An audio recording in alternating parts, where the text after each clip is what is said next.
he's relying on you, isn't he? He wants her to stop. George isn't one for bringing attention to himself. Will you hush up? What's the matter with you now? He's sort of suggesting the other prisoners take it out on him over the campaign. He's worried about the kids. Well, he's bound to be, isn't he? Two lads like that need their father at home. He'll have to do extra time for trying to escape. He'll lose his remission. I can't tell her to stop. She's got mixed feelings about me at the best of times. Oh, Terry, she was worried sick about you when you were in hospital.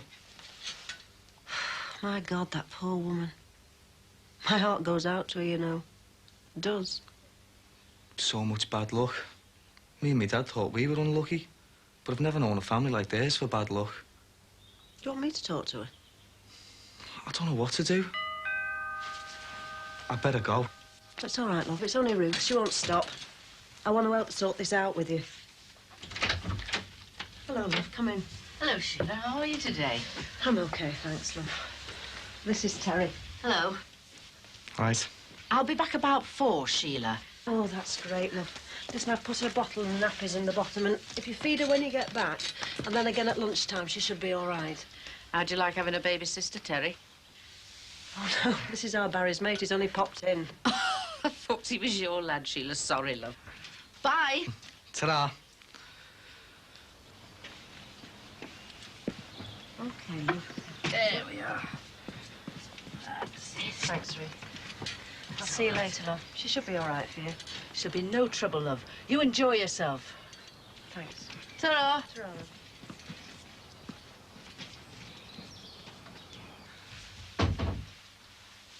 Does she often take the baby? No, just today. I bump into her at the shops. Oh, felt like a break. She looks after their Kathleen's as well. She seems to like them. What do you think I should do, Mrs. Grant?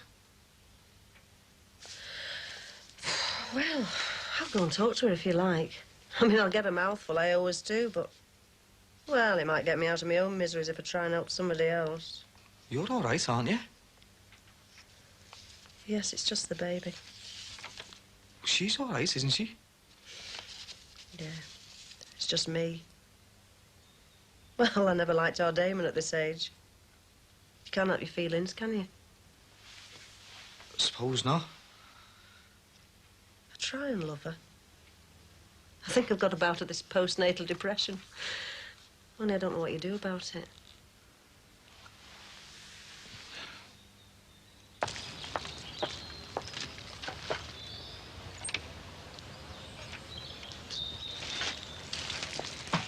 Hello? Anyone home?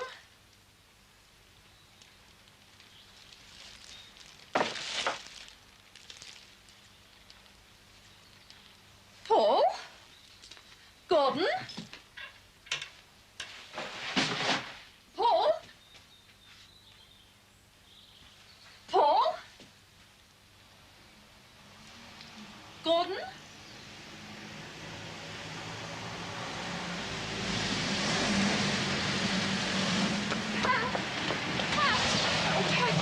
Can you help me, please? Marie? She's out here, love, with the washing. Oh, yeah. Would you like to sit down? Do you want a cup of tea? Oh, no, no, thanks, love. I hope she doesn't blow up at you. Marie, brought Mrs. Grant round to see you. Hello, love. I'm sorry about the mess. It's the washing. No, it's lovely, now. You've got it really lovely, Marie. Well, to what do I owe the honour? I hope you've not come to say your piece about me little lad's eye. How is he? He's all right. It was an accident. These things happen to lads. Wasn't my fault. You must have been worried sick. Yeah, I have been. I wanted to come over with Terry. Well, I know we've had our differences in the past, and I know you're never going to forgive our Barry, but it doesn't mean I can't help you. Well, there's nothing you can do. I've had a letter off George. Yeah? Terry brought the letter over for me because, well, he doesn't know how to tell you. Tell me what? He thought it'd be easier coming from me. You're going a long way round the houses, aren't you? It's George. Well, what's the matter with him? What's he doing writing to you? What are you doing going to where? What's going on? He wants you to give up the campaign, Marie. No, he doesn't. He says so in his letter. Well, he hasn't said anything to me. It's all in here, Marie. He wants me to talk to you. I'm not giving up. Look, Marie, I think he's having a bit of a bad time of it. With your lad's eye and all that, well, I think the other prisoners are giving him a very hard time. George can look after himself. Give me that.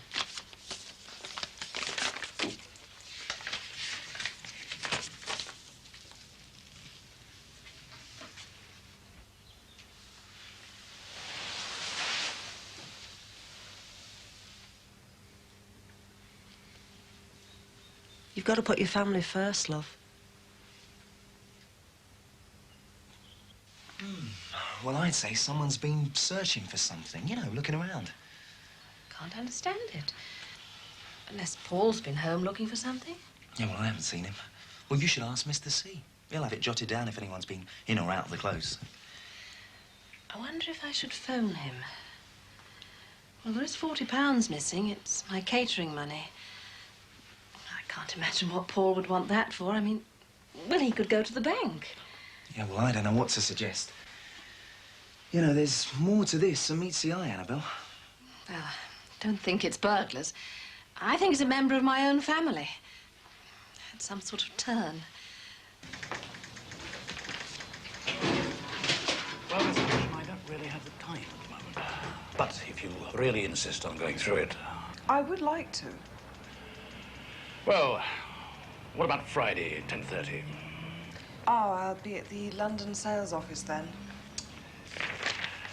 Well, then, it'll have to be next Tuesday, same time. Yes, that's fine. Worthwhile, your visit to London, is it? One more piece in the jigsaw. That was my idea, you know. The London office. I had some very good times down there setting that up. About 9 or 10 years ago now. I'm really looking forward to going down. It's been ages since I was there. Give me a chance to do some shopping. I desperately need some new clothes. Just as long as Hamilton Devereux pay your expenses and not Curzon Communications. Sorry, Malcolm, I didn't know you were engaged. Oh, that's all right, Mr. Matthews. I was just going. Tuesday at 10:30 then.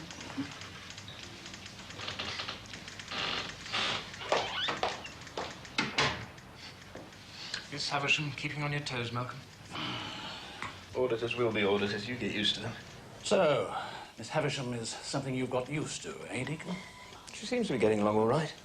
Doing the job to the best of her ability. And what is her ability? Well, we expected Hamilton Devereux to have sent us someone more experienced, but she's thorough. A1 for effort, then. She's making an effort all round. I don't get your meaning. She's a woman in a man's world. A professional woman in a man's world. And rather full of herself, I thought. I agree. She's also a very attractive woman. And has she succumbed to your charms? Oh, I haven't attempted to charm her. But I think she has succumbed somewhere among our staff. What makes you think that? Or it's Mike Harrison. He seems very eager to assist Miss Havisham. And not just with her audit. Friday. Friday's out, I'm afraid, Stuart. Yeah, I'm terribly sorry. Oh, how awful. I'd completely forgotten. I'm sorry. Well, I promised an old friend. Yeah, I can't get out of it. We bumped into each other quite by chance. Miss Havisham should be able to give us the pre-flotation review by the end of next week, and then she'll be on her way. If Mike Harrison has been lucky enough to charm our auditor, I don't think it'll have any detrimental effect upon the work of either of them. I think you should have a word with Miss Havisham.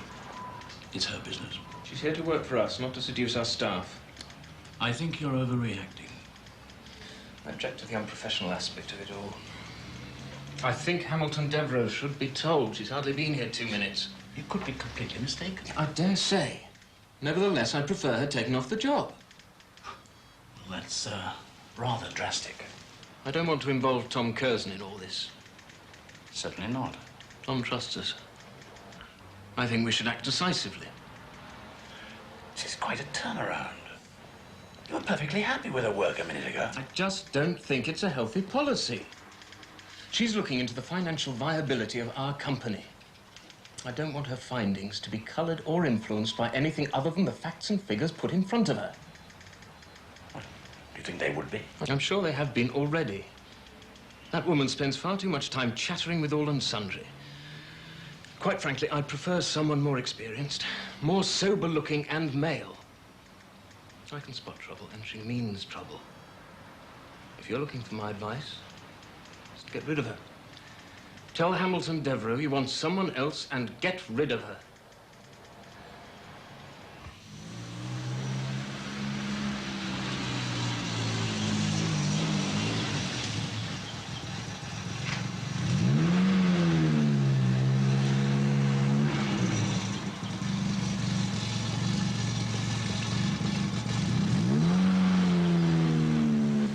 I do understand your point of view, honest. I know how difficult it is to stop something once you've got started. I've thought and thought about it. George is just getting cold feet. Partly because I've started to make an impression.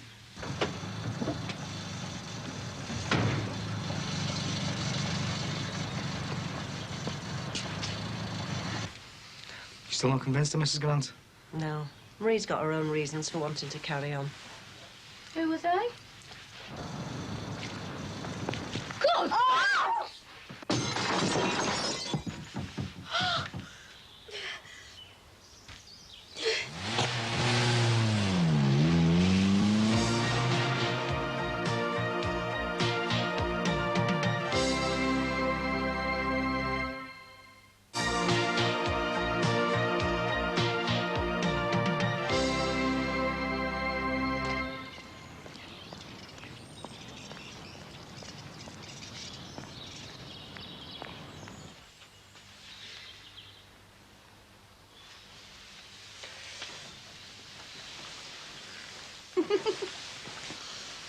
When my George hears that I ended up under a duvet with you. God, you never know what's going to happen, do you? This time last year, who'd have thought? This time next year, the bomb might have dropped. It could just be specks of radioactive dust. Oh, cheer me up some more. It is chilly, though. Do you want to come over to mine? No, Teddy will be back soon. Be all right when the window's boarded up. Betty might phone anyway. My God, the things people do. Shouldn't we phone the police? No, what good would the police do? Either Tommy McCardle's put them up to it, or else they've done it because of what they read in their papers. Power of the media, Rex Saxton calls it.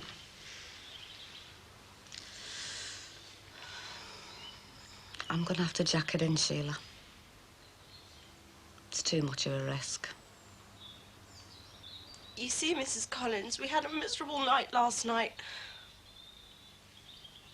I'm really fond of Gordon. I am, really. And I never wanted this to happen. He's always been jealous. First Damon Grant and now this. And he won't believe me when I tell him Anyway, I just wanted to see him. If he doesn't want me to see anyone else, I won't. Now, let me get this straight. Gordon called round to see you yesterday. You told him you'd been seeing someone else. He got upset. You had an argument and he left. And today, when you get home from college, this note is shoved through your letterbox. That's about it, yes. Well, I'm not surprised he was upset. He thought a lot of you. There's nothing he wouldn't have done for you. There's nothing I wouldn't do for him. Breaking his heart is included in that service, I assume. Mrs. Collins, I'm sorry about what happened. I am, really. I should hope so. You're not the only one that Gordon's left behind, you know.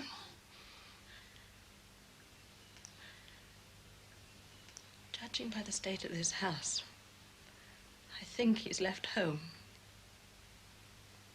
He can't have done. Well, I think he has. You'd better go. I want to ring my husband, inform the police, and then go and look for my son.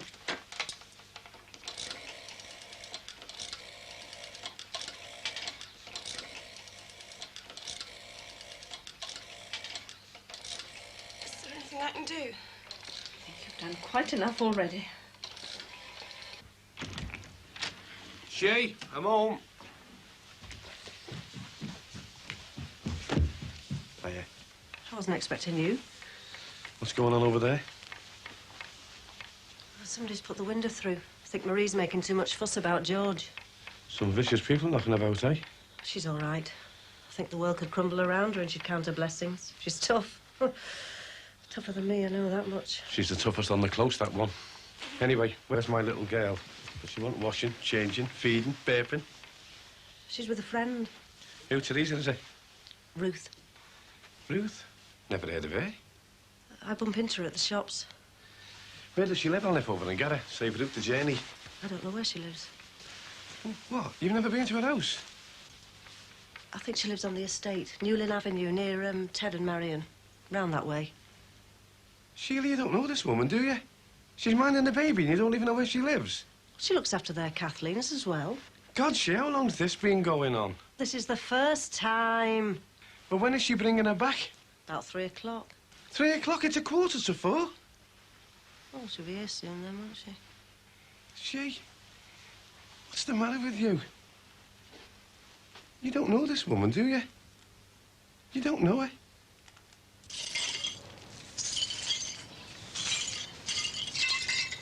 Yes! Here we go, here we go, here we go, here we go. Patrick goes to Hollywood with my guitar. Yes! Kate! Have you won £1 million for the Daily Mirror? Yes! But you have. No, look, that was the club. They've asked me back. Is that all you can say? Oh? Oh, good.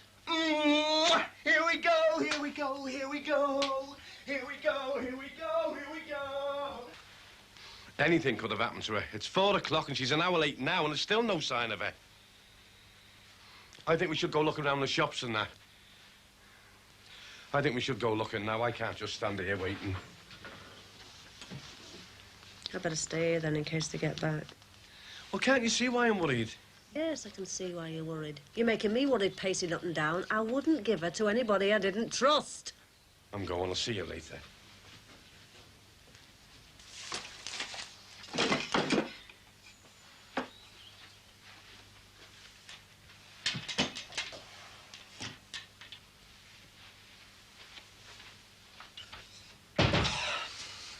That's that, then. Thanks, Terry. It should soon warm up in here. She's all right, Sheila, isn't she? She's a good woman.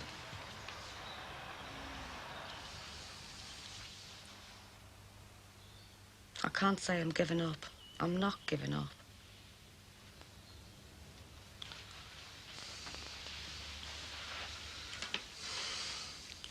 You'll have to, Marie.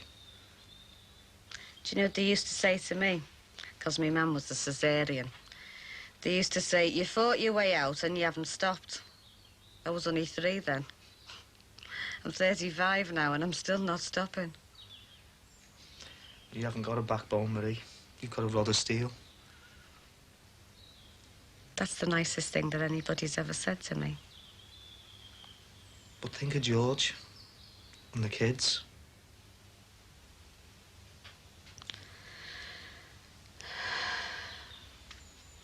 Yeah.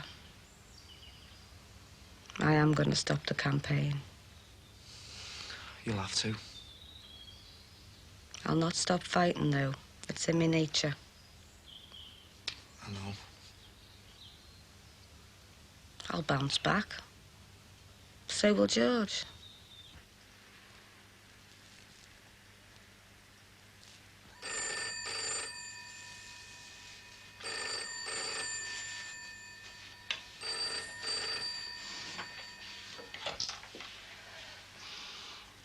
Hello?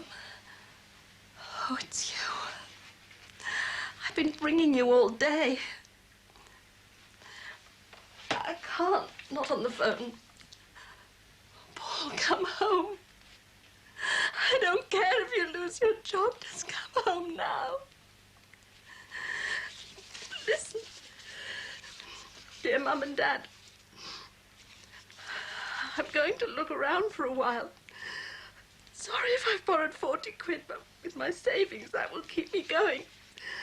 I'll see you when I've grown up a bit. I have to get away for it to happen, and I'm sorry if I've upset you. Love, Gordon.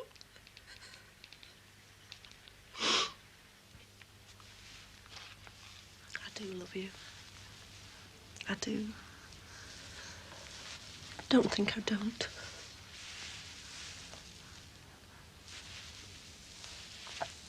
Oh, I wouldn't give you away. It'd break my heart if anything happened to you. Do you know, when you're 16, I'll be 60. I'll be an old woman.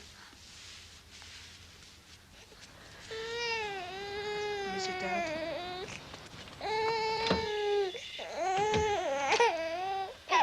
When did she turn up? Here, go to your dad. He loves you. Yeah. Come on. I wouldn't give you to strangers, would I, love them? I didn't. As good as. I wouldn't have done what you did. How do you know? Because I know. You know what it's like to be pregnant, do you? You know what it's like to give birth. You earn the money. You know everything. Oh, I didn't say that, did I? I said I wouldn't give it to strangers, neither should you. I am a stranger to her. Yeah. So you've been a stranger to me round here lately. Come on, babe. Oh, bored with her now, are you? Come on, babe. It's boring, innit? Looking after a baby, boring. Takes time. Takes time you haven't got. Takes time you could be in London with Janet Hanson. What? You know, you know. What's got into you? This house! This 3-month-old lump that I'm tied to for the next, what, 5, 10, 16 years? I don't want her! Sheila! I don't love her now. I don't like her. I don't want her. Oh, Sheila, come on, babe. I don't know what to do. Sheila, love. Look. Sheila, you've got that illness, babe. Oh, come on, love. I'm sorry. It's my fault. I didn't realise it was so serious. Oh, come on, love. We can sort this out. Look, I don't know. Look, I'll help you, love. Honest, I'll help you. And I'll love the baby. I'll love it as much as...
We'll be late.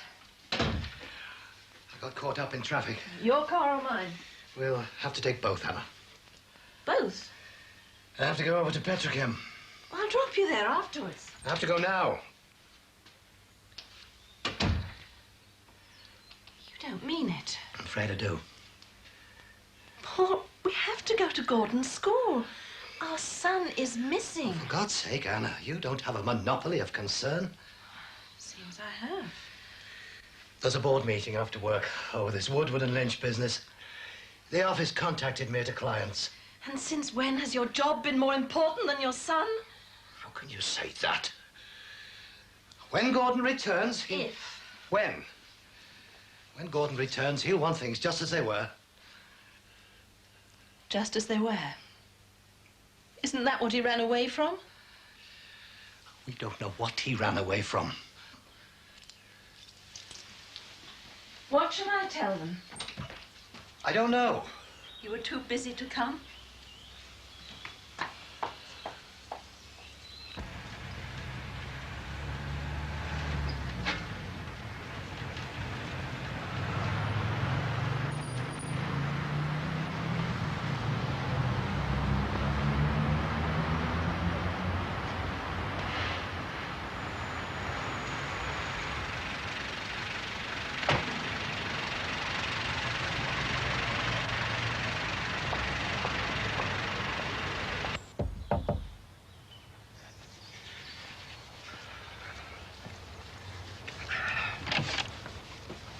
Yeah?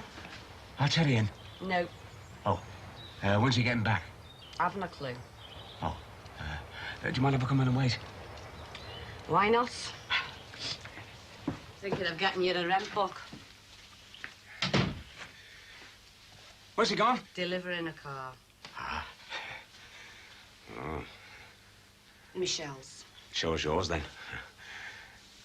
Only joking, Gail. Parched. I've not had a drink all day. Chaps there, get a drink of water. I was thinking more of a cup of tea, like. Think again.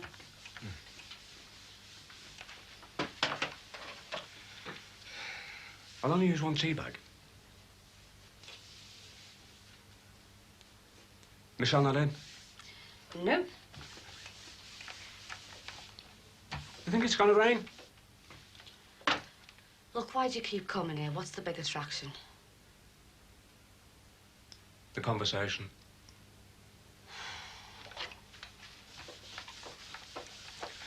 I'll do it myself if you like. What? The tea. Where do you think you are, lad? Butlins? I'm sick of you coming round here on the scrounge. I'm sick of pouring tea down your throat. I'm sick of the sight of you, right? Right.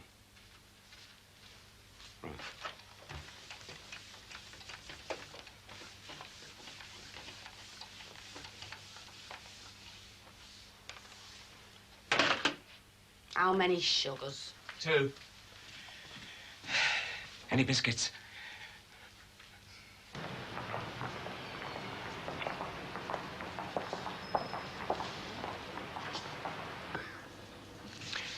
I turn now to the bribery allegation. Does anyone believe it? Oh, don't be silly, Paul. Does anyone believe it?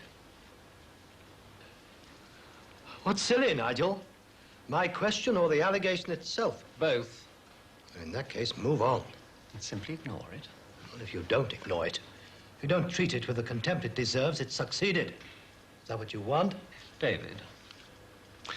Lies and rumors are contemptible, Paul. We can't ignore the fact that they have succeeded to a certain extent. They've created a climate within the plant. It would be irresponsible of us to ignore it. Thank you. Now, even in ideal circumstances, a subcontracting scheme would be difficult to introduce.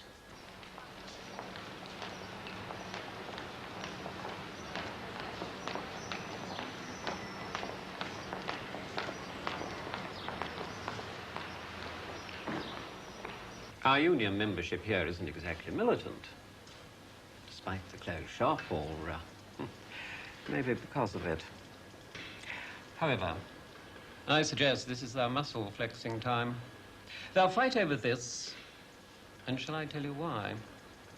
They'll fight this one because they lost the last one, the dismissal of John Crosby. What are you suggesting? That I somehow turn the clock back and keep the man on the payroll? If it could be done, yes. The man was totally incompetent. He wasn't alone. So, the cost of getting the scheme through is to maintain an inefficient workforce. One man. One man we're talking about, Paul. You should have left well alone. Got the scheme through and then sacked the beggar. Duplicity, you mean? Management, for God's sake. Nigel, Paul, look, I don't want to be formal, but the way things are going, it would be better if you made your comments through the chair. Gladly, David. if you'll guarantee my getting through this brief without further interruption. These are trying times for you, Paul, I know, but Nigel does have a point. Forgive me.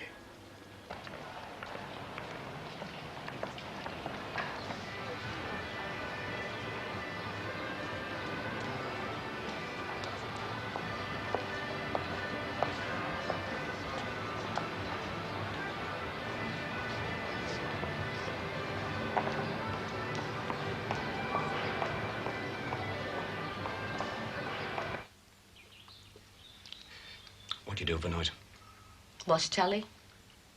You don't go out much? Not since... No, I don't. Do you good to get out, you know? Do my George a lot more good. I'll take you out, if you like. Hey. For a night out. Right. Out. All right. Out. Right now. Get out. What's wrong? So that's your little game, is it? Well, you can just sling your hook, lad. Out. Well, I only offered to tell you out. What's wrong with you? Nobody takes my George's place round here, especially not the likes of you, you gormless git. Now get out. I don't want to take George's place. I don't want to come between you and George, Gail. I just want to give you a nice house. Why? Because I'm grateful. The way you put up with me. Let me come round here and all that. I'm grateful and And what? Come on, and what? I get lonely. Here. So.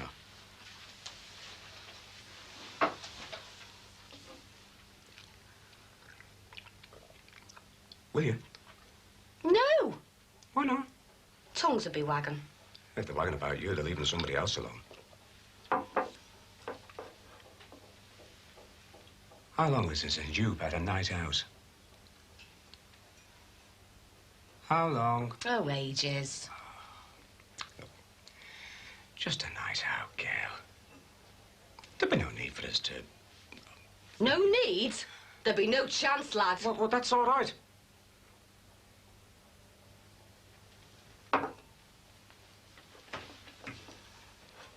What if my George found out? Do you think he'd mind? Of course he'd mind. Well, he loves you, doesn't he? Of course he loves me. Well, he wouldn't want you sat here every night. But he's sick over him. He'd be hurt. If he found out, he'd be hurt. What about? About me going out with another fella, what do you think? Do I measure up to George? Nobody measures up to George. Then what has he got to be hurt about? Where are you thinking of going?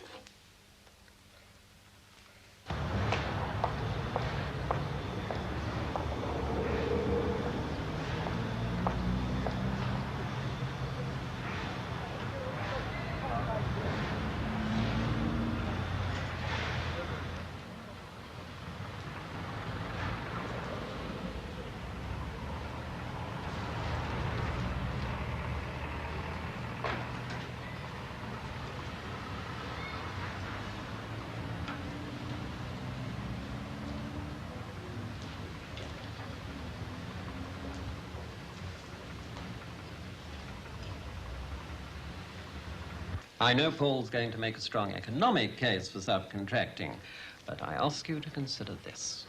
For various reasons, and we all know what they are, this year's going to be rough. Quite possibly our worst trading year for some time. It's going to be blacker still if, and this is the optimistic scenario, if we have to make large redundancy payments to a significant number of men. Come April 1986, the shareholders will be asking for heads to roll. And triplicating them with talk of short-term sacrifice for long-term gain. I said no calls. Carry on, Madge.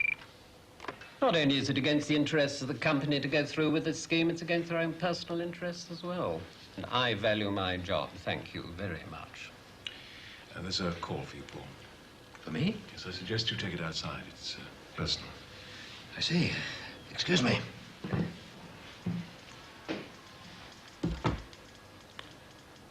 It's about his son.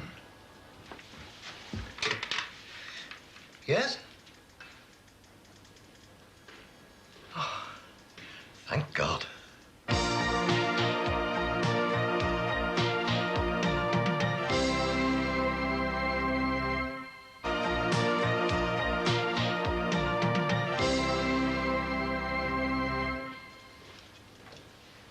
Ah, was it about your son? Yes. Where were we? Nigel mentioned the bribery business. Well, quite frankly, I'm appalled the bribery allegation was ever raised at this meeting. Oh, dear. But I'm glad it has been raised, Nigel, because it places the board under a moral obligation to ensure that such a tactic fails. This is a business, Paul, not the Salvation Army hostel. Since when have business and morality been incompatible? Ask yourself, Paul. You were quite prepared to go digging into Colin Peterson's past. The difference being that I tried to unearth facts. And got the facts wrong. Nigel, what's done is done. I'm sorry. Leaving morality aside, I'll put it in business terms. Each of us has, at some time or other, to propose changes. Personnel, work patterns, even wages. What's to stop Colin Peterson throwing mud at you when your turn comes? You, Stephen, pretty soon you're going to have to buy a whole new centrifugal drying system. And you'll lay men off because of it. Are you next on Colin Peterson's list? You, Charles? Frank? Scandal-mongering is a business tactic, a dirty business tactic. And as a board, we must make damn sure not only that it fails, but that it is seen to fail. Subcontracting? Yeah. How do you know? Because a little dicky bird told me. Listen, you've been causing murder in that plant. Tony Sykes has been running around telling all hands they're going to be out next week. So the lads on the shop floor are going spare, aren't they? Because they've only just booked their holidays, or half of them have. If they were going to shelve it, it'd still be on the agenda, wouldn't it? Oh, behave yourself, will you? What's on the agendas for discussion? If it's been shelved, there's nothing to discuss, is there? Yeah, there is. How to shelve it without losing face. Look, lad, I happen to know Paul Collins, and I happen to know his son's gone missing. Him and his wife have been running around tearing their hair out, but he's still gone to that meeting. Now, he wouldn't do that, lad, unless there was something really important there. He's gone to the meeting because he still thinks there's a chance of getting it through, that's all. He must think the rest of the board are as daft as he is. Look, he runs a jumped-up bottling plant, for God's sake. They're not going to risk closing the old plant just to back the likes of him. Well, maybe they think there's no chance of it closing, eh? Well, then they are as daft as he is. Look, lad, Paul Collins has been snooping around and asking questions about the maintenance gang. I've been doing a little bit myself. And I couldn't find more than 3 people in the whole plant that had a good word to say about them. So you've got no chance of getting them to go out over them. Listen, the maintenance gang could be undrawn and quartered and no one would lift a finger. Does Collins know that? Well, if he does, he'll tell the board. And they might just decide to have a go. And you know if that happens, eh? Well, we're in dead lumber.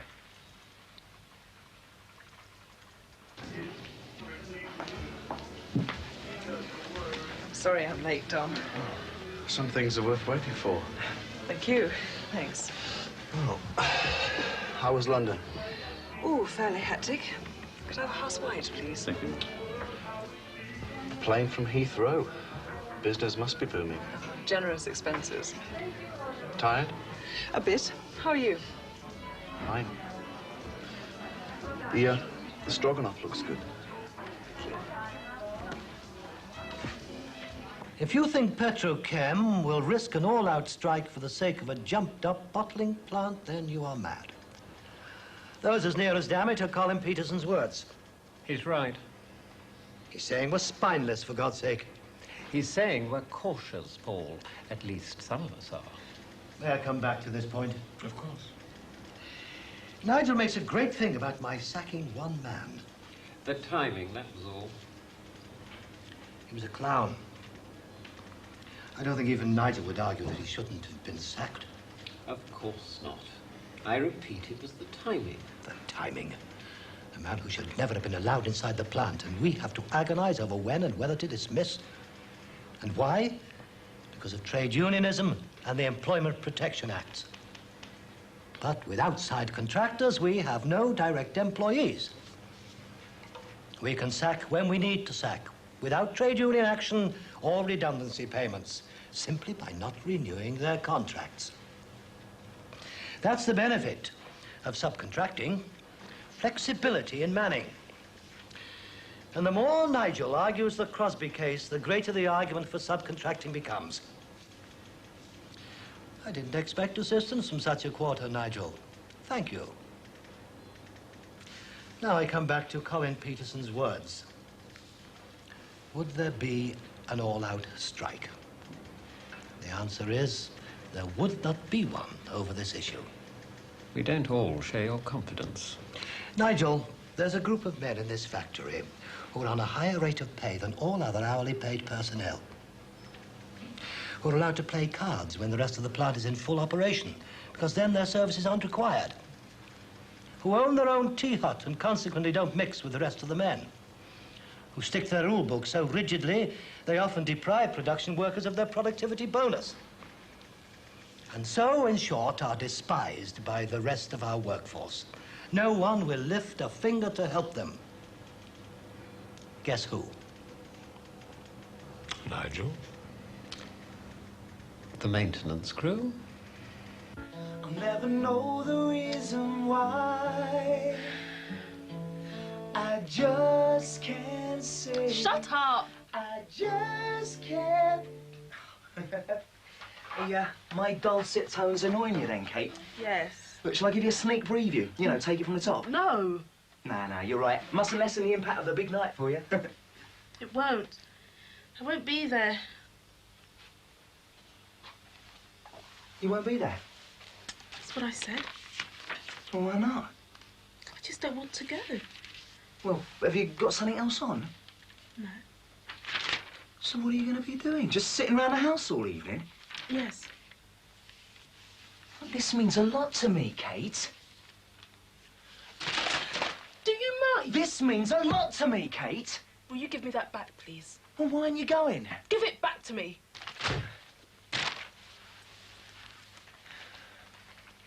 Look, is it something I've said? Kate, is it something I've said? Well, Look, to it's her... nothing, okay?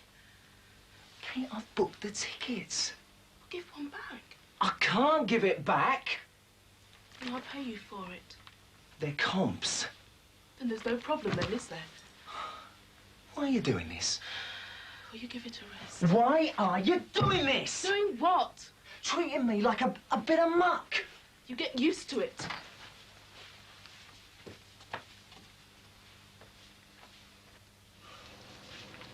Resign? If the board goes against me, yes. I'm prepared to leave the room. No. That won't be necessary. Well, if no one else wishes to speak. All those in favor of moving ahead with Paul's scheme?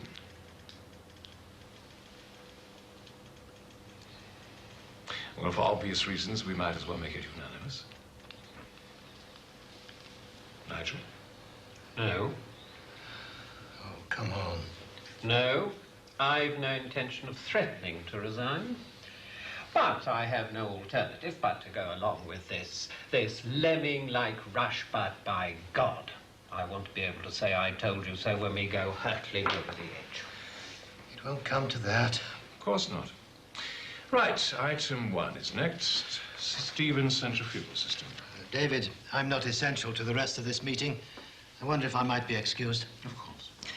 I think I should be with Annabelle. Our son is safe and well. Ah, I'm pleased for you, Paul. Thank you.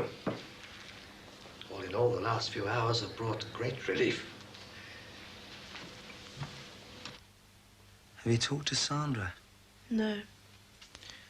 Well, would you sooner tell her why you won't go? It's got nothing to do with Sandra. But it's got something to do with me.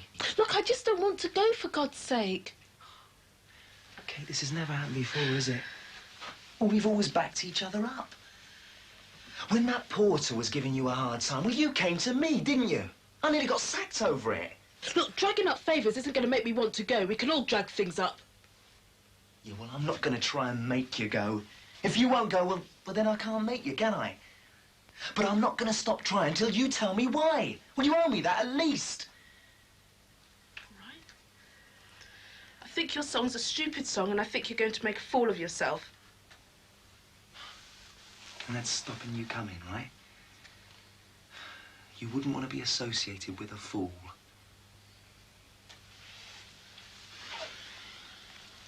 You and Sandra have made fools of yourselves plenty of times. But it's not stopped me telling people that I'm your friend, is it?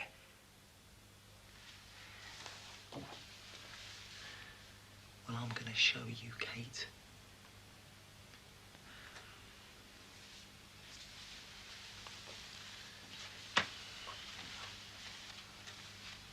Would you do it all again? I'm not sure. I wouldn't repeat the same mistakes again. But then the trouble is, be a different partner, so there'd be different mistakes. What was the biggest of them? With Roger getting married in the first place. After that? I don't know. Trusting him, I suppose. There's got to be trust. I've seen marriages thrive on mutual suspicion. At least that way there's no real betrayal. Could you enter into a marriage like that? No. Still, even from a bad marriage, there are things you miss. Got some more coffee? No, thanks. Such as?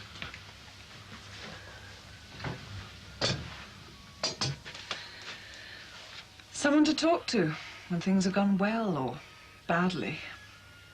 Someone to eat with. Someone to sleep with?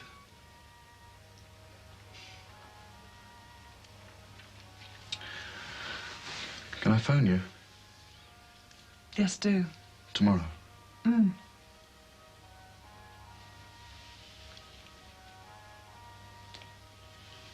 Bye.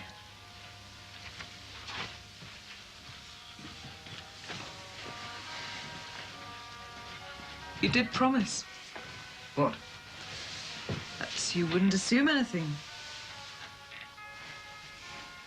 Bye. Bye.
Son.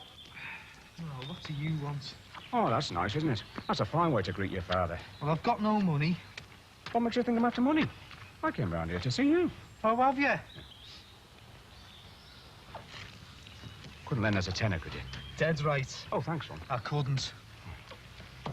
I promised to take somebody out, you know. Tough. Marie. Tough. What?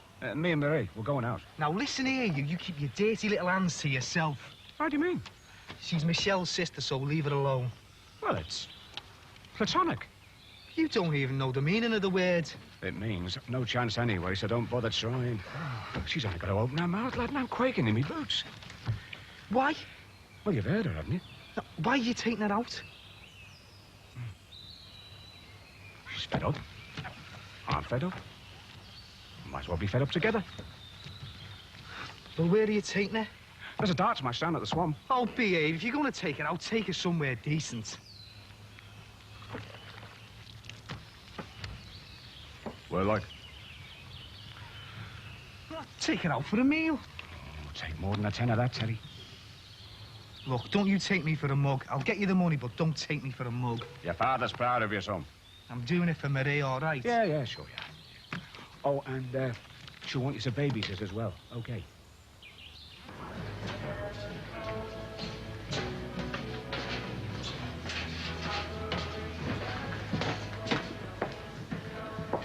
looking for someone? Yeah, Archie. Oh, he'll be back soon. He's off on a vital mission. What do you want to see him about? Oh, he's fixing something for me. Your toaster. Yeah, that's right. Archie doing foreigners in the firm's time, eh? Oh, I'd be very surprised if he did it in the firm's time. I'd be amazed if he didn't. He's always doing it. He'll have to go. You're not serious. Aren't I? I see no reason why I should get into trouble for fixing my toaster. I'm not even paying him. That's what they all say. I'm not a liar, Mr... Anyway, that's beside the point. He's doing other work in the firm's time. You know he's a friend of the chairman's. Tom Curzon, so what? So I think you should consider that before you report him, don't you? I'm not going to report him, no, am I? You are.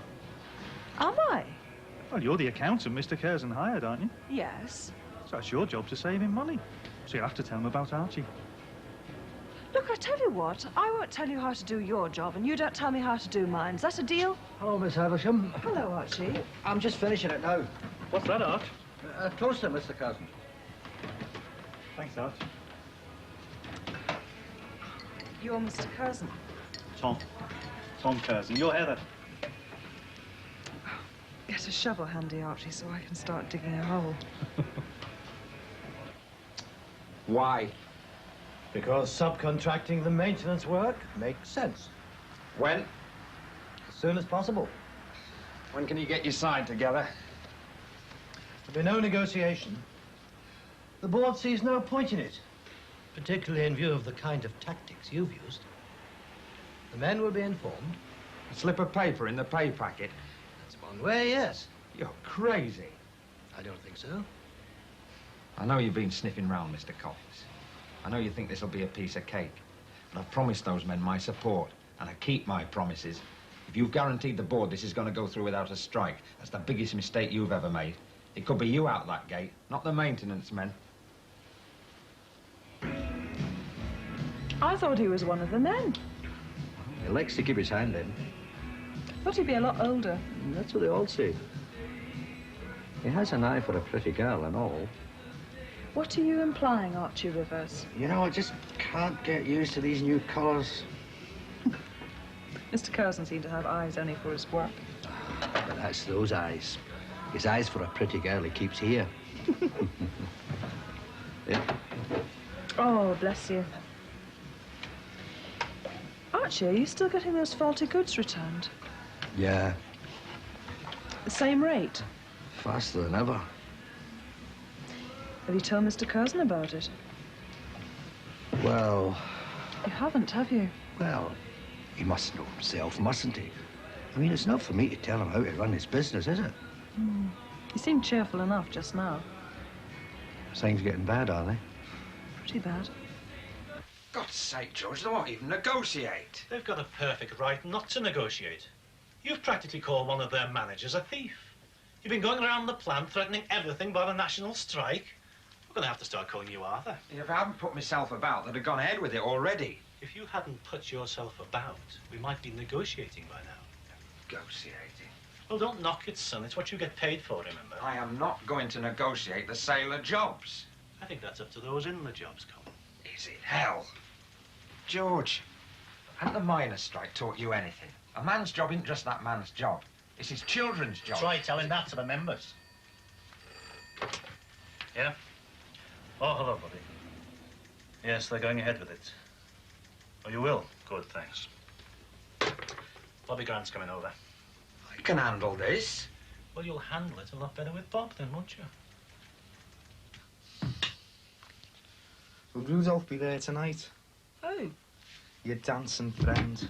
His name's Richard. Richard de Saville. He's probably gay. Oh, grow up. They all are. All those dancers are the same. He's not gay. It's bound to be. How do you know? Grow up. Come on. How do you know he's not? Look, grow up. He might be able to get me a job. Pulling a sleigh. As a dancer. He's giving you a load of bull. You know what he's after, don't you? Look, I've told you. Grow up. Grow up and shut up.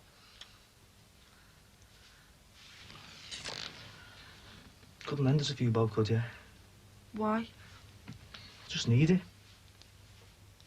How much? About 40 or 50 quid. I haven't got it. Well, you were loaded this afternoon. I've just given Marie our rent. I wouldn't ask you if I didn't need it. I'll get it for you. I'll need it before you go and meet Rudolph. I'll get it for you, right? I hope his nose is getting better.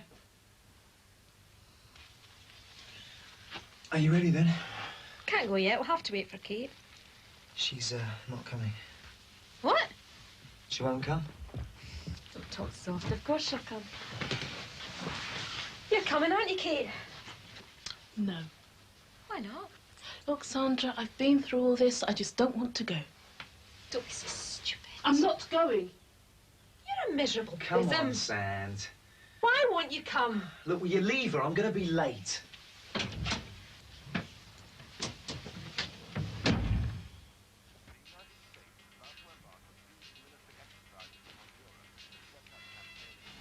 You all right, old girl?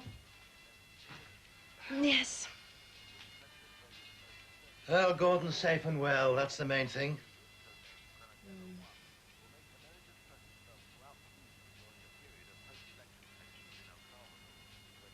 I think I'll go over to France and see him. That's out of the question. It's out of the question to sit here doing nothing. We've no alternative. Why? Too busy at work? Nothing of the sort. You know, Lucy said that if we tried to see him, he'd leave. We won't announce our arrival. We'll just turn up. I'm afraid I gave my word to Lucy that we wouldn't attempt to. Well, I didn't give mine. Let's have this out here and now, Anna.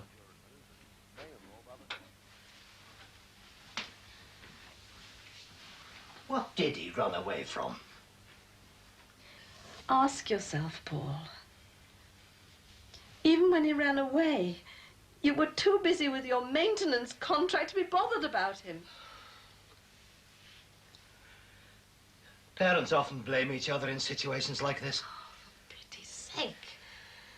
I thought we could avoid this sort of thing. But since you won't, look to yourself, Anna. You were so concerned about this tuppence halfpenny catering business, you couldn't even cook him a hot meal.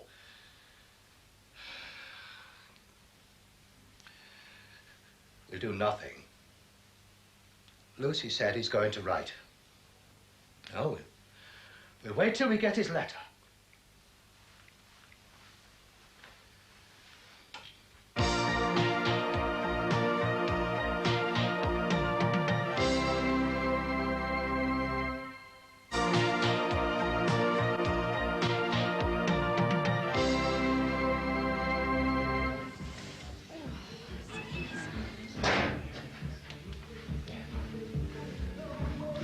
Yeah. Yeah, should be 4 comps, Pat Hancock. There's only 3 of you. Yeah, well, one of us couldn't come. What's the name? Pat Hancock. I know nothing of it. Look, we were here last week. Johnny Dunbar's fixed up. Oh, when you say? Well, you didn't ask. Where you going? In there? No, you're not. Look, I'm singing. Trevor Hartley? Go ahead. Us niggers can go anywhere, so long as it's to entertain you white folks. Would you have let him in if he wasn't singing? Do me a favour. Why? Well, if you let one in, the next thing you know, you're crawling with them. Did you turn away a black girl last week? Probably. You bloody No, racist! What's the matter with him? Take him over before he gets bloody I'm all right. Come on.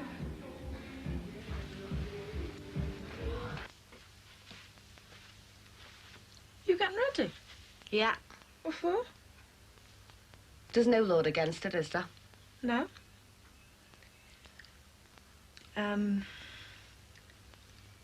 You know, I've just given you my rent. Yeah. Well, Terry needs it. Can I have it back? Well, one thing's for certain.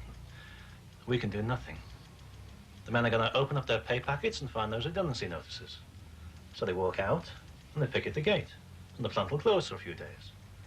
And then they start crossing the picket lines back to work. And we look stupid. If the picket line's official, they won't cross. Behave yourself, lad. It's all the rage nowadays. We're going to have to talk to them and get them to try and see sense. They're not prepared to talk. Not management, the men. And what are you going to talk to them about? Money. No way. I gave those men my word. Oh, come on. No way. I promised them. You had no right to promise anybody anything. They asked me. What was I supposed to do, George, eh? Take a leaf out of your book and lie through me teeth? Aye, you behave yourself, will you? It's all right, Bobby. OK, what's the alternative then, Colin? Because the men won't strike. We passed the word round. We won't strike, no matter what. But we want a mandate to strike to frighten management. That'll never work. Management's are bound to get wind of it. Well, so what? Because once we've got the mandate, we'll use it. We'll strike. Who's going to scab on a strike they voted for?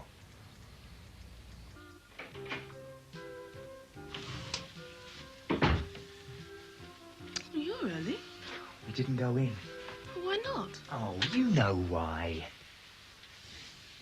They stopped a black guy going into the club. What for? Come off it, Kate, will you? Did you get stopped last week? Yes. Why didn't you say?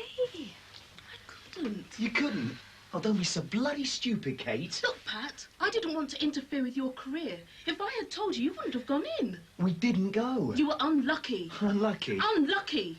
If you hadn't have seen the guy getting stopped, you wouldn't have thought twice about not seeing a black face in the audience. You were unlucky. I think your song's a good song.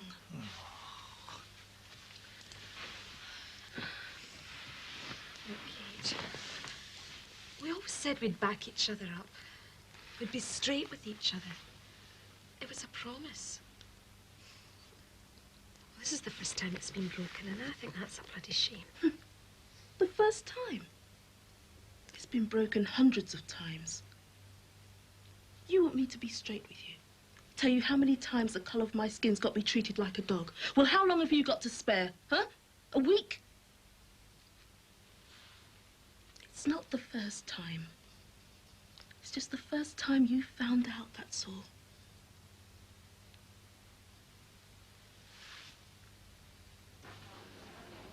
Yeah, don't half miss him. I miss him when the kids have been naughty. I used to say, George. George would go charging up the stairs and make out he was dead mad at them. I'd hear the kids scattering to the beds and George giving them down the banks. Then he'd come downstairs and we'd laugh our heads off.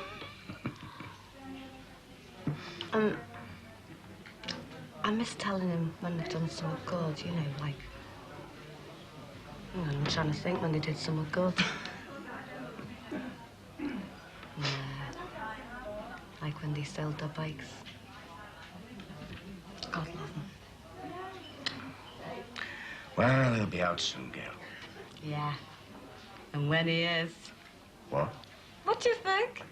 Ooh, now you need some more of this. Can I come in? Yeah.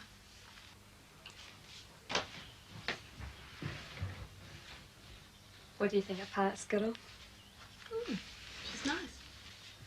Yeah, she's okay. Wanted to bail the doorman, you know. Why? Oh, come on.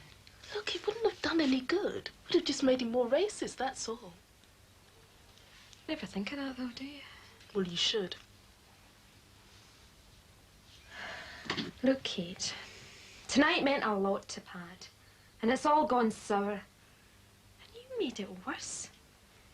You sat back and watched him look forward to it all week. If you'd spoken out last week, you wouldn't have had to go through all that. Yes, but I didn't know you were going to see the guy getting stopped, did I? He got in. He was with a band.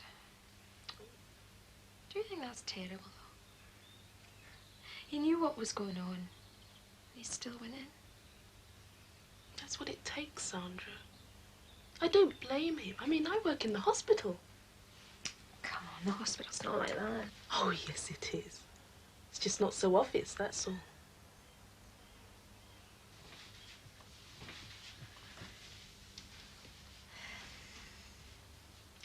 If we were black, would you have told us? If you were black, I wouldn't have needed to. All right. What if management call our bluff and the lads find they have to go out even though they don't want to? Management wouldn't risk it. Oh?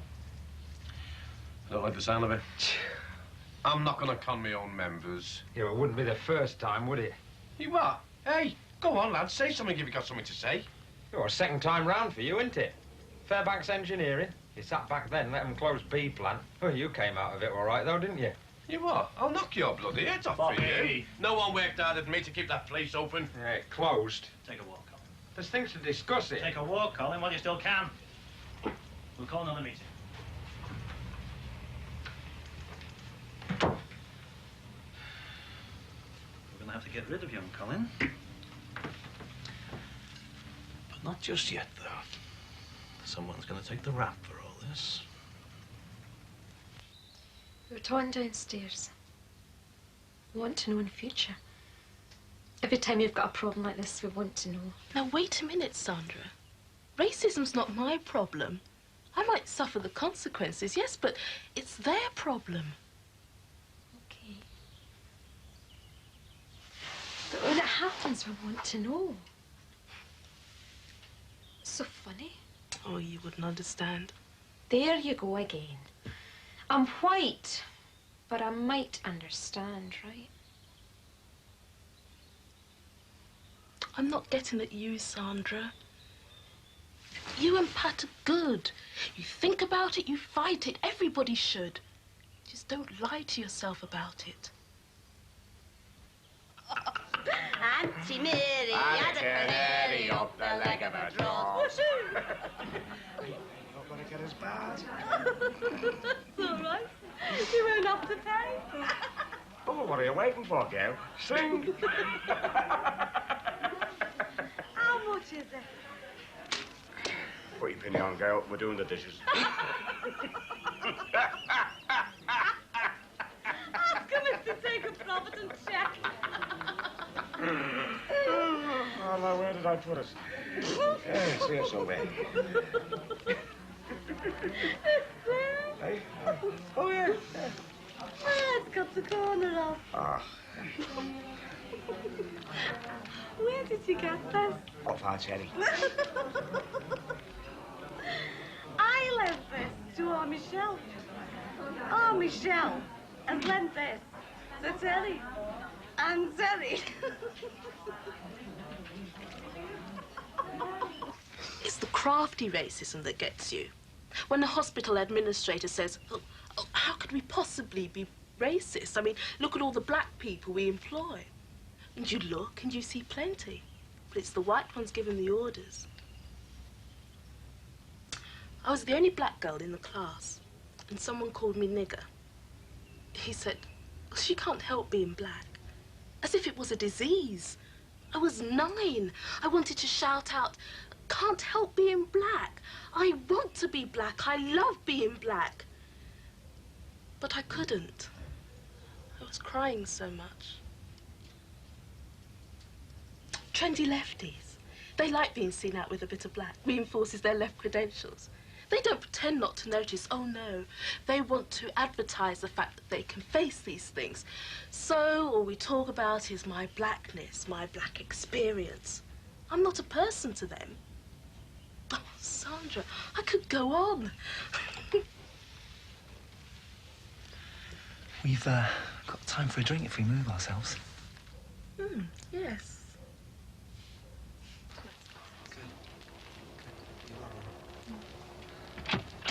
What's going on here? Oh, Rich just gave me a left arm. Oh, that was very nice of him. Yeah, well, he was scared of me getting mugged. Oh, I'm sure he was. And this is Richard, is it? How'd you do? What else has he been telling you? What? This is Albert Duff. My name's Richard DeSaville. Yeah, and I'm Charles Aznavour. You're Albert Duff. You used to work on the building with me and Barry. I've never seen you before, mate. Oh, behave. Show us your arm. I've never seen you before, mate. He's got a tattoo on his right arm. A heart. Yeah? Albert used to be my name. It's now Richard DeSaville. Richard DeSaville? Yeah, that's right. I preferred Rudolph. What? Oh, take no notice. The stupid idea of a joke. You two are a joke. He's not even a dancer. He's a bricklayer. I'm a part-time instructor, pal. I get paid for running a dance course. You know more about a damp-proof course. Go ahead, on your bike. Do you mind? I've invited him in for a cup of tea. I'll tell you one thing, you've got some bottle. You're living with me and you're bringing your fancy fella round here. There's nothing between us. He gave me a lift home, that's all.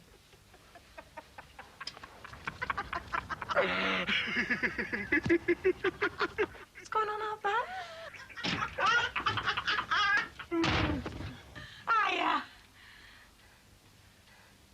Who's this? It's Rudolph. Ah, hiya, Rudolph. Let's have a dance. Da-da, da-dee. House. Who what?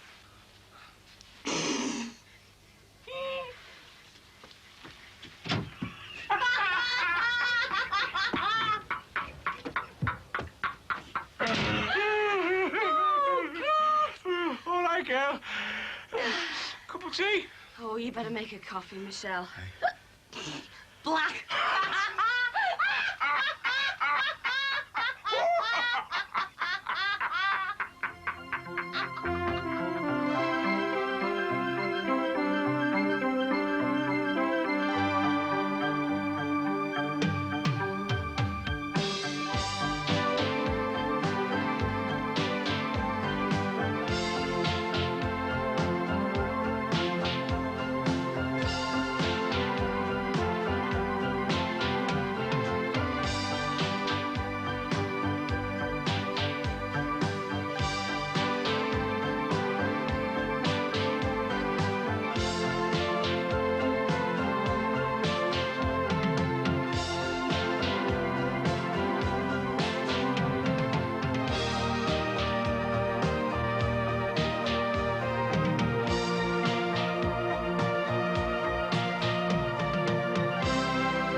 You all right, love?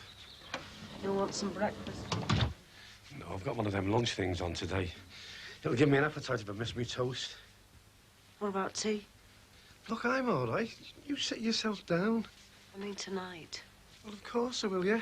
Just get our Karen to do it. You will be home, though? Of course. I need to know. You've been missing half the weekend and just about every night last week. I know, she, but I've had loads on, haven't I? Hardly see you these days. Come on. Never see the baby. Oh, no way. Come on, she. You know that's not right, don't you? I had her in my arms all last night. Not seen her this morning, though, have you? Well, I know she's asleep. Don't ask me. If you'd been in to see her, you'd know, wouldn't you? Look, I didn't want to wake her up. That's why I didn't want to go in, love. But I'll see her tonight. Don't be late, love. She, I've got loads on, honest. I need you. It's just me and her all day. Look, I've got to go, honest. But I'll get home early, okay? Come on, don't worry.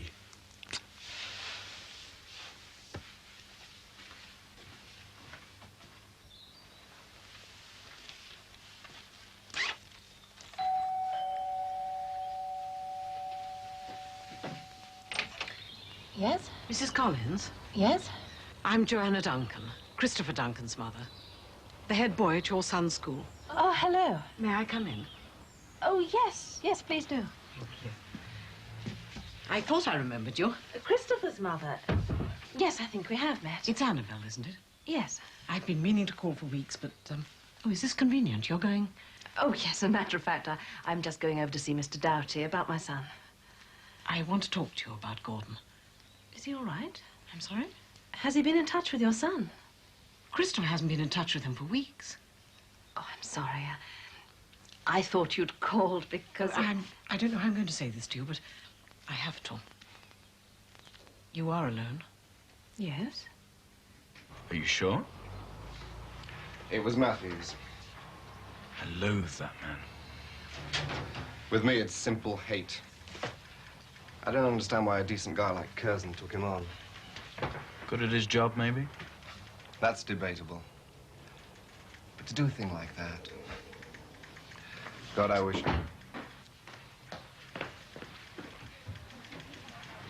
Good morning, everyone. Hi. Mike? Excuse me. Why is it when I'm in a good mood, everyone has to be the opposite? This place will put anyone in a bad mood.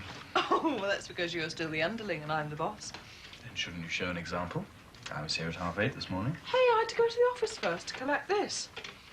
Aren't you going to ask me about my new car? Oh, yes, yes. I'd forgotten about that. Don's looking out for some personalised number plates to suit me. He's trying for a delivery tomorrow. Joyce is going to be green with envy. Greg, is something wrong? Huh? Hello, McAdam. Oh, yeah. Hello, Joyce. Yep. Yes, do you want to speak? Oh, okay. Yep. I'll tell her. Bye. Is that Joyce? Yes. She wants you to go and see her. Straight away. No, her secretary knew I was in earlier. What's she want to drag me back for? I'll get on with it, shall I?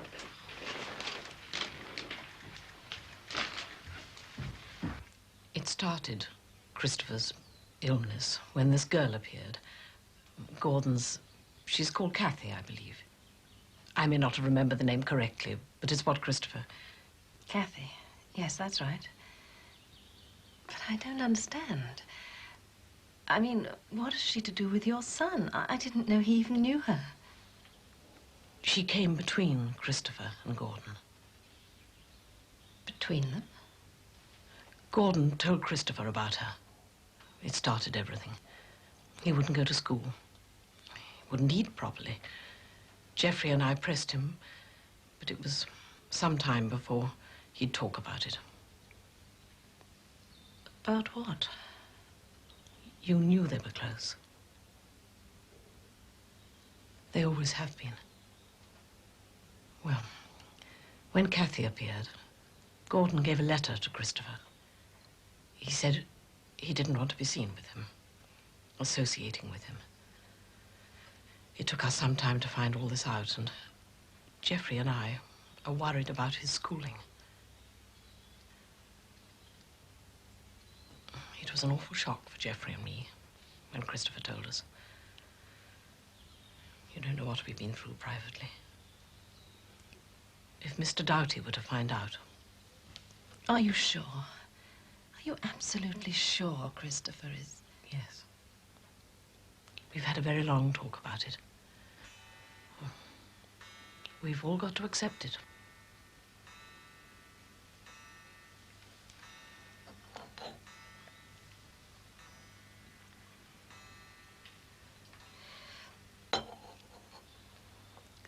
Did he say that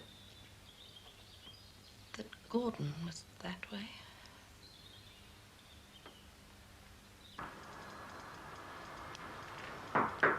Yes? Hi, you wanted to see me? Yes, I did. Sit down.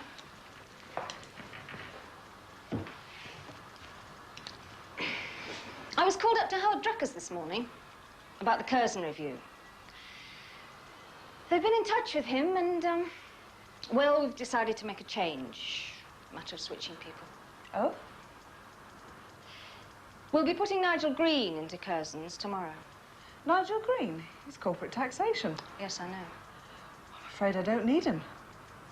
And I'm afraid that doesn't come into it. Nigel will be replacing you. What? I'm sorry. But we'll be taking you off the Curzon job from now. But why? My discussion with Howard didn't go into detail. My work's satisfactory. You've checked it, haven't you? Of course. It always is. You must have said why. The decision has been made, well, for a variety of reasons. Oh, come on, Joyce. What sort of an explanation is that? It's the managing partner's explanation. And if you take my advice, we'll have to accept it.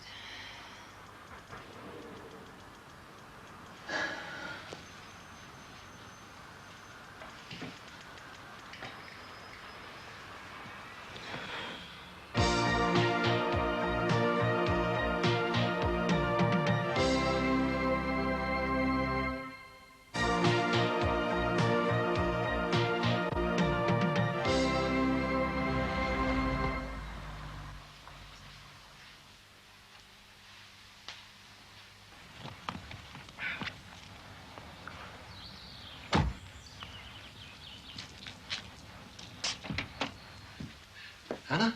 You've been hours. Came as quickly as I could. What's happening?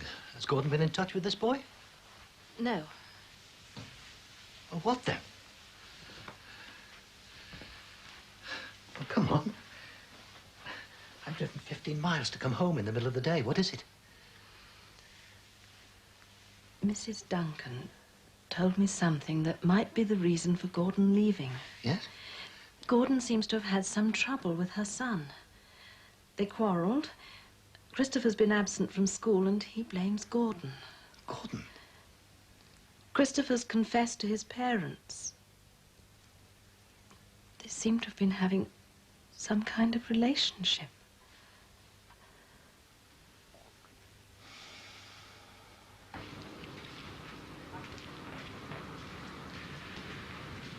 Sorry. You okay? What do you think? You did know, didn't you?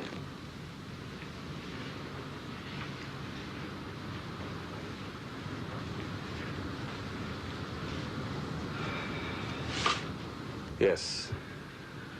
I heard first thing this morning. I'm sorry. I know what it meant to you, running this review. Yes, it hurts. But what hurts more is not being given a decent reason. I wouldn't mind if my work was at fault, but it's not.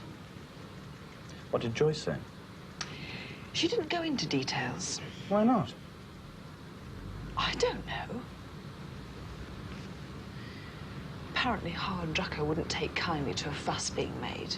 Demands for an explanation.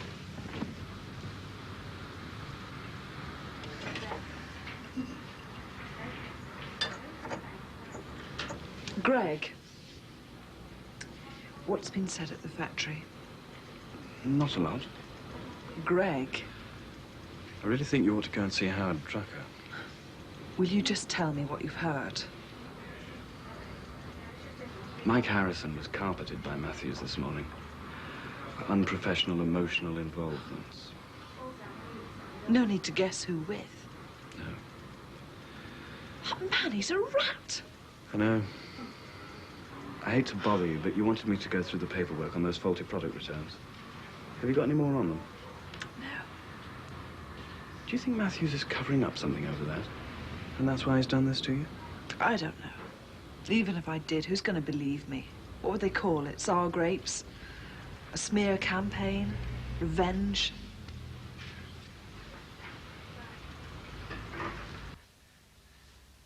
Then there's nothing to suggest that this is more than a one-sided business. Christopher Duncan may, on his own confession, be that way. That doesn't mean that Gordon... Not concerned about that. Not concerned? The woman comes here and as good as brands Gordon as abnormal, and you're not concerned? Of course I'm concerned. I'm concerned about Gordon. He's obviously in great distress. I don't know if that's the cause of it or not. I just know that we should be with him.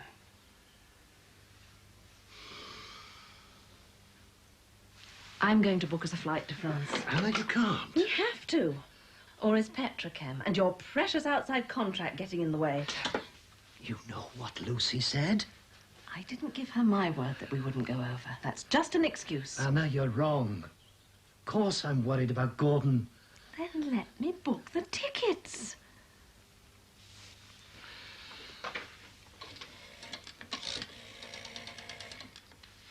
Yeah, she's been really down lately. She let this woman she only half knew mind the baby all day. But my dad went spare, didn't he? So she's been on these tablets a couple of weeks. They're supposed to make her feel better. Hey, perhaps you can lend me some. You? Well, I'm depressed, aren't I? You are? He finished with me. Oh, well. Last night. The cheek of him. After me slaving away for weeks making him that jacket, the leather thing. Are you doing off like that skirt? Yeah, it's French. I'm thinking of finishing with Andrew. Oh, yeah? I'm getting really bored of him and his mates. Yeah. Hey, how about us going out? Just the two of us? Or doesn't being as yet? 2 essays tonight. Well, what about tomorrow then? Could always tell him I'm staying in. Yeah, fancy a ball. Hey, are you going to wear this French stuff? Yep. I wouldn't mind those. Well, why don't you copy them? So long as you don't take them to bits. Can I? Yeah, why not look like a couple of frogs? Can you have them done by tomorrow? Easy. Hey, we could pretend to be frogs, couldn't we? You what? Well, we'd pull the fellas if they thought we were. Hang on, I thought this was supposed to be an all-girls night out. Yeah, but it'd be a laugh, wouldn't it? It would, especially as you can't speak French to save your life. Who needs to talk? It's the image and that body language. Karen! I better go and see what she wants. Bring them with you. Karen! Right, I'm here. Get the tea started, will you, please? Mother, I've got 2 essays to do this afternoon. Well, you can do them later on. I've got to see to the baby. I've got 2 free periods. That's why I'm home. I'm supposed to be working. Oh, yes. Well, what have you got a friend in for, then? I'd better go then, eh? Oh, I'm not saying that. All I'm asking for is a hand. Oh, where's our Damon, eh? What about him? Oh, God knows, and I'm asking you. I'll go. What time are we going out then? I'll call for you about 6:30. Get changed at yours, eh? See ya. What did you have to say that for, eh? In front of her? I didn't mean it like that. She feel rotten, though. She won't dare come back. Well, she's always in and out, and our Damon's mates. The only one I never see is your father. It's all right for you. Nor if you're going to show my friends up every time they come round, it's not. Oh, Karen! I'm sorry, love. I've nothing against Susie or the others. Well, look, it's just, you know, seeing you and our Damon and your dad. Well, you're all out doing things. Well, I take one afternoon off from the baby and look what happened. I think you're exaggerating a bit, Mum. We look after her as much as we can. I don't know. I just feel trapped, stuck in here. You don't feel any better since you started the tablets, huh? Don't worry. You won't be like this for long. I mean, kids grow up quick. You said it yourself often enough. I feel as if I've had her for years already. I'll get that tea started, eh?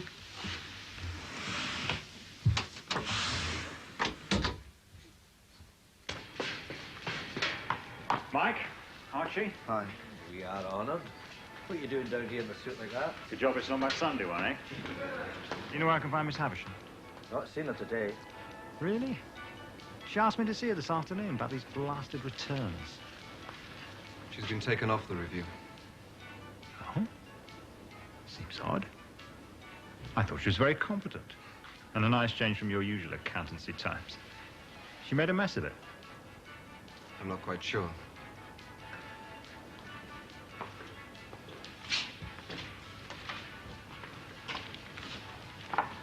Deacon Matthews has had her shifted for unprofessional emotional involvement. What sort of a trumped-up charge is that? She went for a drink with yours truly. She wouldn't go for a drink. Or anything else with Loverboy Matthews? It's about the strength of it. 6:30? Well, I don't know whether I'm going to see him, but... Right. Right. Hello, kid. Mate of yours on the phone, Ted Harper. Harper or Harker? I don't know. Do they have to phone here? Well, he's probably phoned the office first, love. Yeah, well, I said I didn't know whether I'd see you. He's got a meeting at 6:30. Yeah, well, you have seen me, haven't you? Because I got off early. I'm going to nip upstairs and see the other little girl in my life, see if she fancies a hug. Not now. I've just got her settled. Well, I won't wake her up, love. You will. She's had rotten wind. Well, I'll get her wind up, love. It's no problem. No! Blimey, you gave me down the banks this morning for ignoring her. And now you won't let me near her. There's plenty of time for that later on. You don't have to go now. Look, one of the reasons I got off work early was to see her. I mean, and to see you as well.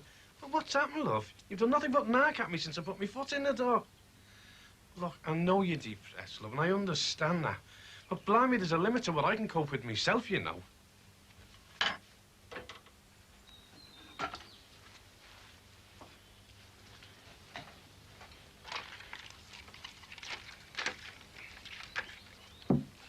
What are you doing? I'm phoning Ted Harker. You're not going out again.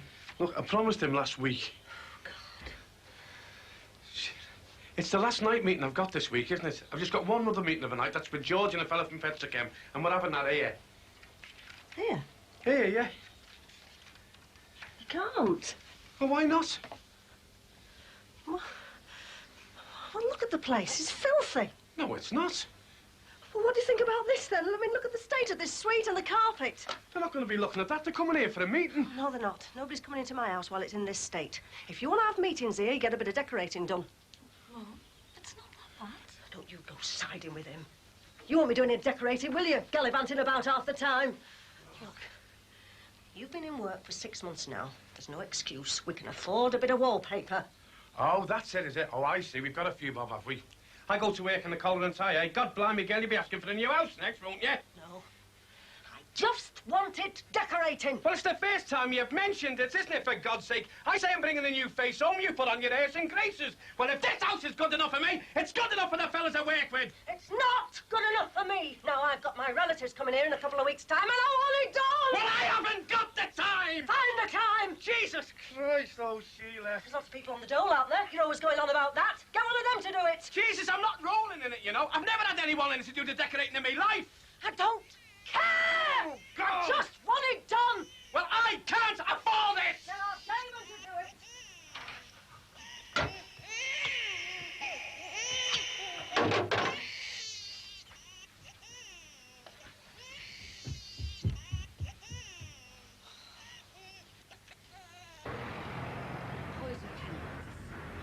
Me sister's fell her half dead in hospital. A brick through me front window. That's the sort of thing that I'm having to put up with since George went into prison for something he didn't do. So don't talk to me about fighting. Mrs. Jackson, this was not mere fighting. Them lads come home night after night, punched and bruised. They're bullied, day in, day out. But nobody here says a word, do they? You're the headmaster. You're supposed to protect them. As far as I'm concerned, they're protecting their father's name. How would you like your kids being called Jailbird Jackson, eh? I'm glad they've started to fight. It's about time. Mrs. Jackson, your boys were not being bullied. They systematically beat. This first year, he's only started a few weeks ago. Now, quite frankly, I'm disgusted. What did he do to them, eh? Nobody said a word about that. Have you found that out? The McCardle boy was practically unconscious. McCardle? Didn't you know? Yes, Colin McCardle. Their family come from Nottingham, Mrs. Jackson. They have no relatives in Liverpool whatsoever. You sure? I don't know anything about this local McCardle. I don't want to. All I know is that your boys are lucky that Mr. and Mrs. McCardle are not pressing charges. I just hope for your sake they don't change their minds. Of course, I have had to give an undertaking to Mr. and Mrs. McCardle that your boys will be dealt with in an appropriate manner. And bearing in mind that they have had warnings over their behavior, And you have been visited by the educational welfare officer over there, truancy. Mrs. Jackson, I have no option but to suspend them forthwith. Now, initially, the suspension will last for 3 days, but before then, it is my intention to seek the consent of the school governors to extend that period. I have no option, Mrs. Jackson. None at all.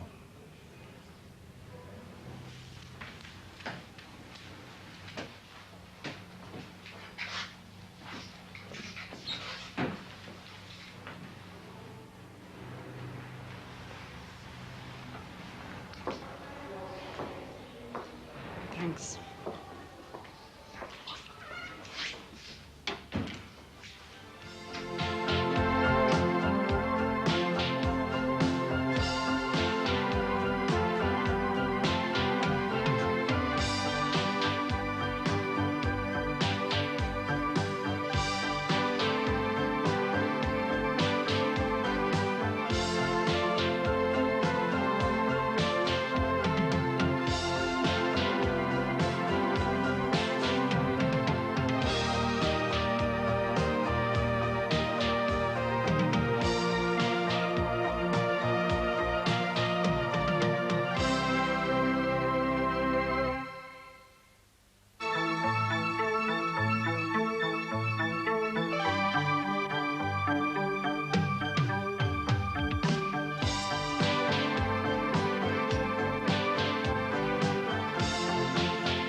Check in an hour before the flight.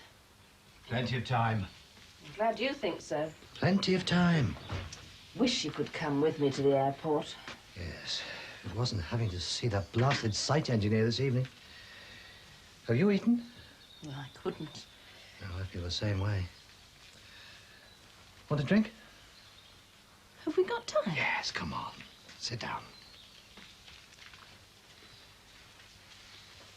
I wanted to ring Mrs. Duncan this morning. I toyed with the idea of calling his father. But you didn't. Neither did I. I keep thinking it all over. I keep thinking about Kathy, and what she said recently. Yes. Would there have been a Kathy if... And I think, well, it was his first girl. You can guess how it all went wrong. Paul, if Gordon is that way, but if he is...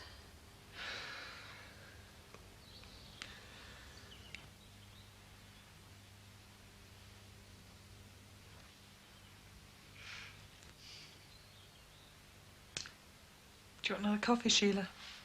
No, thanks, love. I have enough trouble sleeping as it is, unless it's in the middle of the afternoon. I know the feeling. Oh, come on. Don't tell me a girl like you has trouble sleeping, chasing around in a man's world every day. That's precisely why. Well, it was last night. A man's world. I didn't sleep a wink last night after something a certain man did to me yesterday. Roger hasn't been in touch, has he? Oh, no. No. It's this company we're at the moment. I've been leading the review. Something I haven't done before. It's a really big step up for me. At least it was until the chief accountant started to get ideas about how he'd like our professional relationship to progress. That's sexual harassment. Well, it sounds like it anyway. Yes, it is, isn't it? Bob's been involved with cases like that, you know, with the union. I've no union to fight for me, Sheila. And he's twisted things to get me taken off the job.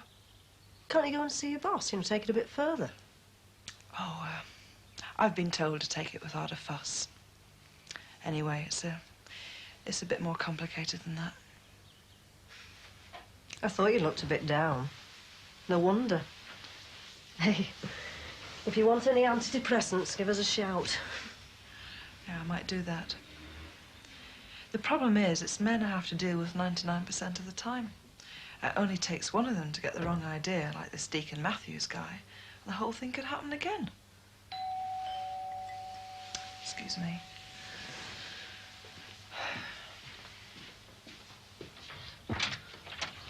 Don! Hi, here I am, bearing gifts.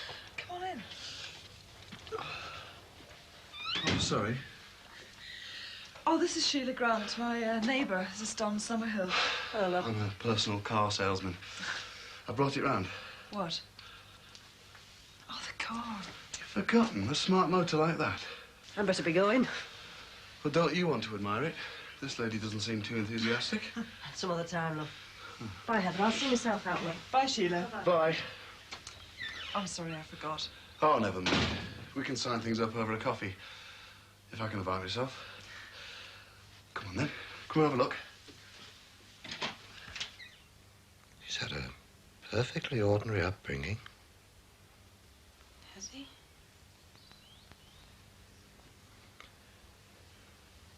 I might not have seen as much of him as I liked. Perhaps I haven't been as home as much as I should have been. Like other fathers. He's hardly an all-round athlete, anything like that. Perhaps the responsibility is joint. Look at Lucy. She's fled the family nest. Exactly the same age as Gordon. 16. Is it because of us? Our marriage?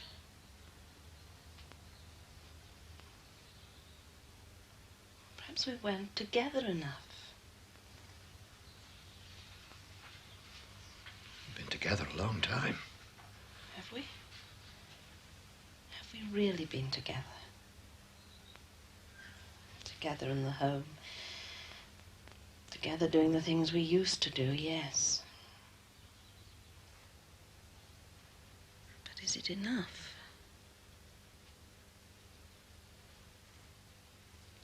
Animals like the camel are able to store their food in the body. Forgot to give you this. Sorry, it's from George. I know it's from. Why didn't I get it earlier? Well, I only just found it myself. It's been in his pocket all day. I'll murder you two. You know what your dad's letters look like. I am expecting some letters this week, so make sure to get them.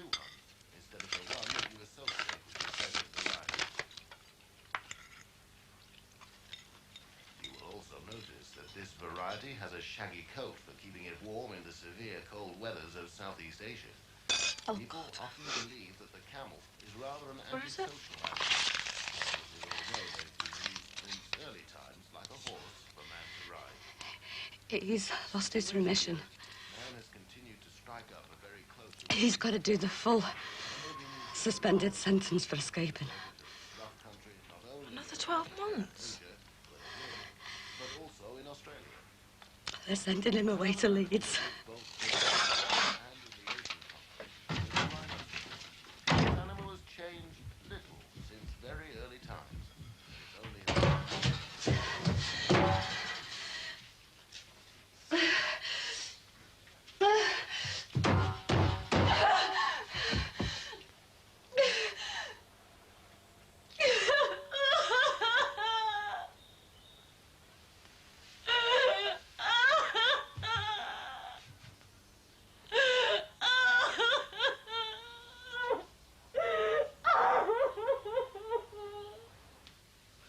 All loaded.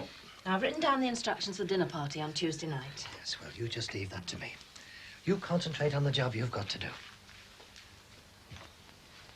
You will ring, especially if he decides to run away or anything. I don't think he will. No. As I said, I think it's best in a way that you go on your own. I can't stand the thought of the kind of scenes I had with Lucy at that age. Especially after this Christopher Duncan business, I might be unnecessarily aggressive. Well, we'll have to see what happens. You will tell him I miss him. Of course. I'm sure everything will be all right. Now, you mustn't hesitate to ring me if you need me. I will. Look, I must go. The plane. Damn it. Why the hell does this strike business have to crop up now? Now of all times.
I suppose there's no point asking if you did French at school.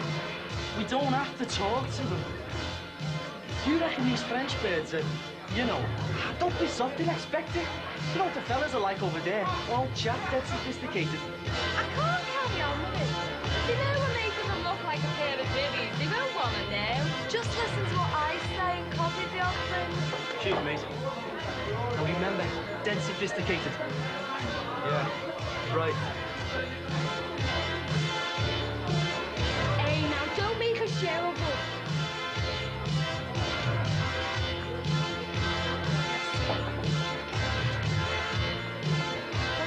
Comment appelez-vous? What? Je m'appelle Karen. Oh, je Danny. This is Steve. Je m'appelle Suzy.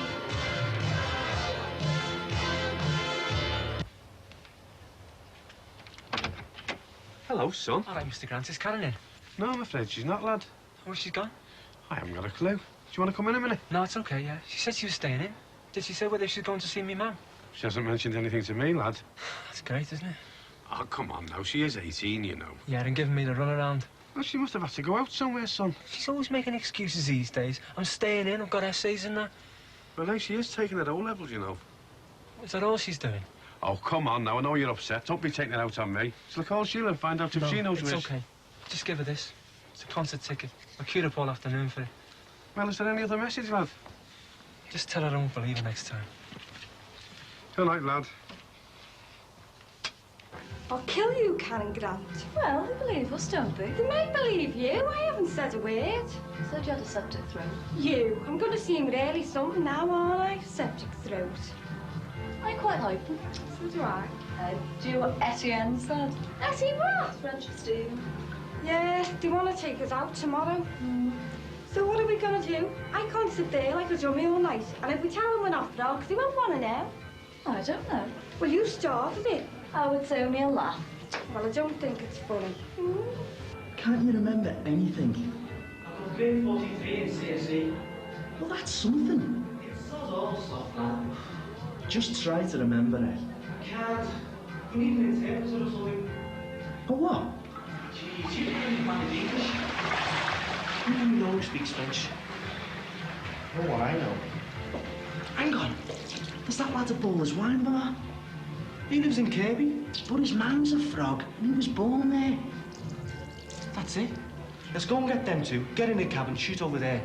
If he does the talking and asks them out for us, we can work him a few bob. And how are you going to tell him that we've got to get a taxi halfway across town? Oh, never mind that. Let's just get out there before they dump us. They've done a book, haven't they? I don't know. If they come back in, what are you going to do? Fix it to meet them somewhere and then come clean when we're there.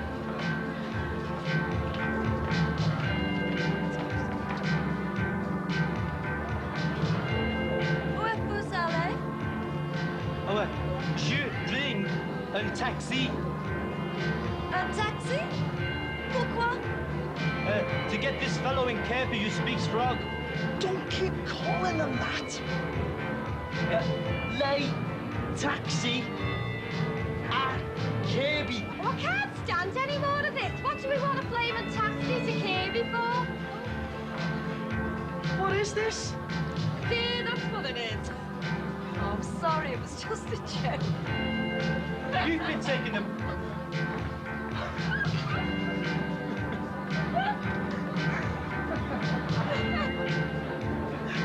What are you doing tomorrow? I know what you should be doing. What? Giving that up. Don't you know it's National No Smoking Day tomorrow? Oh, what a lousy thing to do. That's why I'd forgotten about your special delivery. I'm not surprised. Is it anything to do with what you told me last week? About the faulty products being returned? Mm. I don't know. What I do know is if I start shouting about it now, who's going to take me seriously? A woman. This isn't the Heather I know. No? You were always determined to get on, come what may. You certainly put more into your degree work than I did. At least till you know who turned up. Now all my getting on has turned sour. It's a setback, certainly. It's upset you, that's obvious. I mean, if your work is okay, and I'm sure it is, otherwise you wouldn't be where you are, it's not going to be long till everybody knows the truth about this Matthews guy. Thanks. It's like you said the other night. I mean, perhaps if you'd still been married, you'd have had someone to share all this with. It mightn't have seemed so bad. Well, on my experience of marriage, I'm not so sure.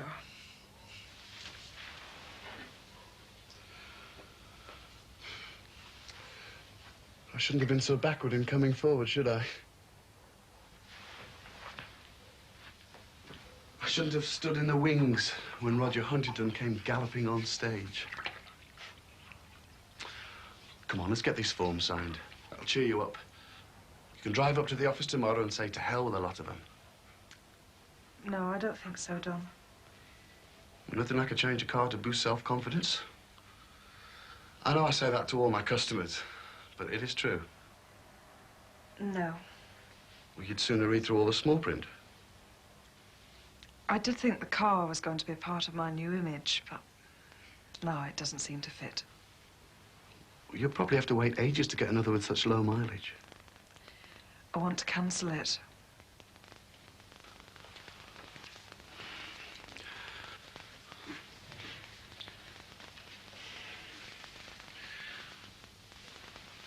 You can't let an upset at work affect you like this. It's not as if you've been sacked. I could understand it then.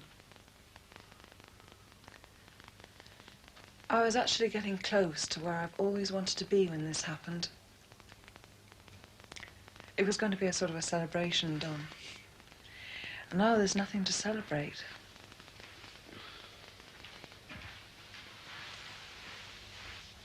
Can't I persuade you? I could maybe manage to hold on to it for a week or two. Oh, no. Don't go getting into trouble with your employers. I want to cancel it. I'm sorry. I've still given me word to the fellas. No redundancies. Forget that. Forget it? What about my reputation, eh? You can forget that and all. Because if it comes to the worst, those men are going to be a lot more interested in a payoff than your reputation. Haven't you thought about this at all, lad? Of course I have. Well, we've got no mandate. Not yet we haven't. And we need one if we're going to frighten Paul Collins and the rest of his mates on the board. I've been saying that all along. Let's do something. It's too soon.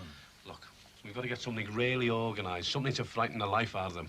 As you said, let's go in there armed to the teeth. Any chance some coffee, man? Coffee, yeah. Sheila! There's no time. We've got to hit them now. Those subcontract blokes are going to be coming through the gates in days. Sheila! You know you've been there longer than... Any chance of some coffee, love? I'm sure we'll come out. Well, a sandwich or anything, lads? Yeah, please. I wouldn't mind.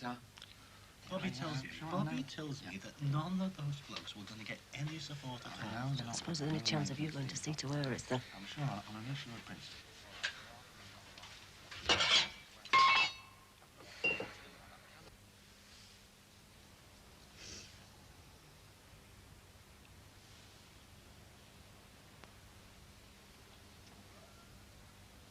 What am I going to say, eh? Really? Wait till tomorrow. What's there? I wish there wasn't one. You can't let it get you down. You've got to... Get me down. I can't get down anymore. Whatever I write's going to sound like a suicide note. I was going to write and tell him about the kids. Well, I can't now, can I? How must he be feeling? Another 12 months.